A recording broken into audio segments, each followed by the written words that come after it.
Earlier this week, HTC delivered a major update for its U11 flagship, giving the phone its promised tight integration with the Amazon Alexa voice assistant, including support for screen-off hot word triggering. That goes a long way towards putting Alexa on even footing with the Google Assistant. How do using these two services compare? I'm Stephen Shank with PhoneArena, bringing you a hands-on look at both with the HTC U11. Okay, this is the HTC U11, seen here in its very cool solar red color option, new for the US. Now, when this phone first launched, like a lot of other smartphones out there, it supported hot word detection for voice assistants. To wit, you could say, "Okay Google," and fire up the Google Assistant, even with the phone screen turned off. That's a really useful feature to have and makes voice assistants a lot more convenient than those where you have to power on the phone, start up the app, and tell it to begin listening for your voice. The problem, though, is that the processors powering our phones can be set up to support a keyword like that, but usually only one at a time, and Google being Google, OK Google gets preference. But with the Snapdragon 835 powering the U11, it finally supports dual hot words, and HTC has worked out the ability to have it support Google and Alexa at the same time. With an update that landed earlier this week, that Alexa support is finally present. So with no further ado, let's take a look at how it works.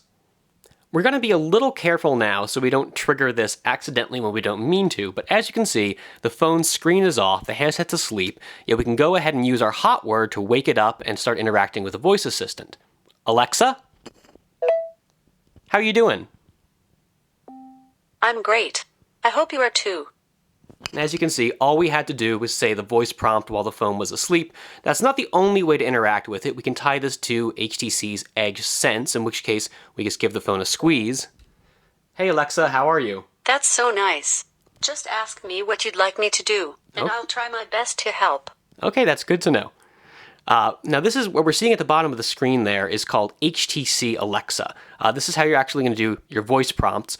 There's a separate Amazon Alexa app you can use to get more information about your searches, which is great because compared to Google Assistant, this does not show you much on screen. You're not going to see a big text readout of the conversation. That's a little inconvenient when you're trying to keep the volume level down in public maybe, or if you just want to have a record of what you've been doing. But Amazon Alexa app does show you the results of searches, so you do have some degree of feedback besides just what you're hearing. So as you can see, Amazon's voice assistant is really easy to access, but just because you can pull that up with a voice prompt doesn't mean Google's is going away. All you have to do is say, "Okay Google," and you've got the Google Assistant just like that. Now with both those options really easy to access on the U11, which are you going to want to use more often on a day-to-day basis? Well, let's try a few voice searches with both of these assistants and see which one does better. Let's start out with an easy one. "Okay Google, what's the weather look like tomorrow?" Tomorrow in Boston, it'll be mostly sunny with a high of 93 and a low of 70. Quick response, and we have a forecast for the whole week. Nice and convenient. "Alexa, what's the weather forecast look like tomorrow?"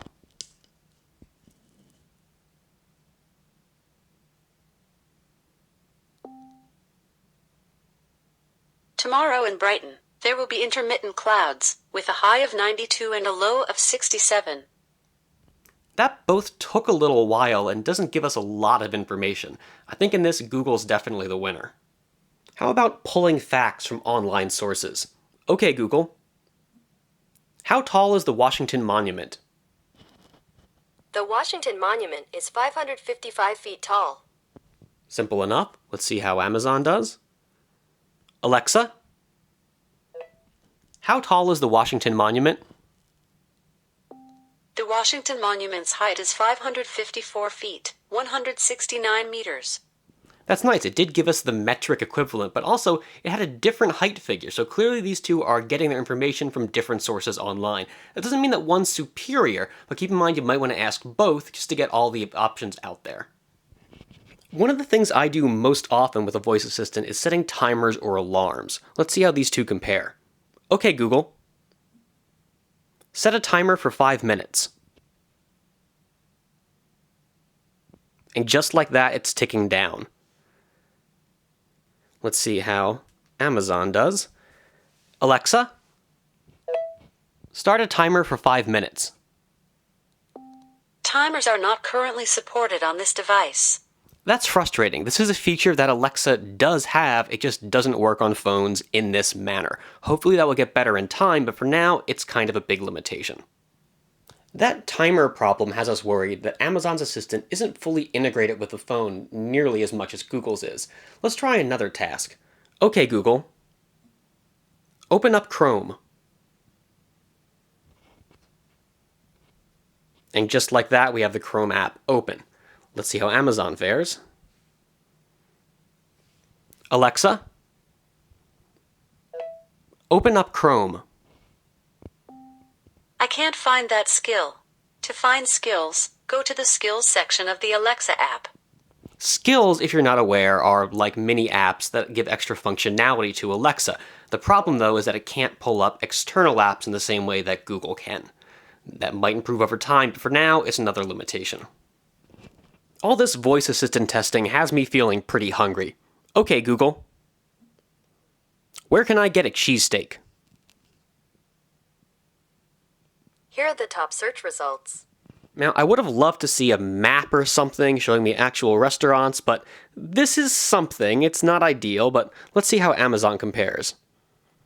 Alexa, where can I get a cheesesteak? Sorry, I'm not sure. For now, I'm able to look up phone numbers, hours, and addresses. That's a little frustrating. Let's try something easier. Alexa, where's a nearby pizzeria? Here are a few nearby popular ones: Little Pizza King, Pizza Etc., Greenhouse Kitchen, and Olivia's Pizza.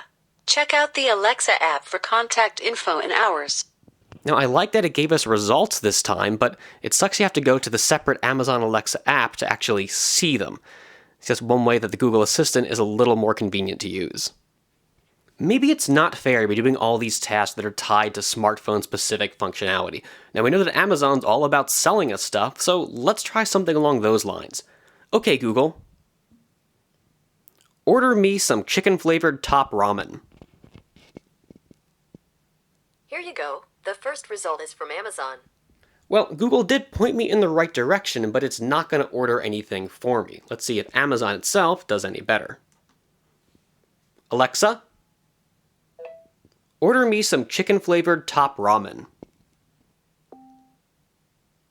Voice ordering and my deals are exclusively available for Prime members. Would you like me to add chicken-flavored top ramen to Steven's Amazon cart instead? Yes, please. Okay, added. Now, that's another frustrating thing here. If you don't have Prime, you can't get all of the functionality out of Alexa. Now, it did say it added it to our cart here, so let's pull up. Here, we're looking at the Amazon Alexa. Sorry, I'm not sure. Man, it's hard to talk about this while we're in it.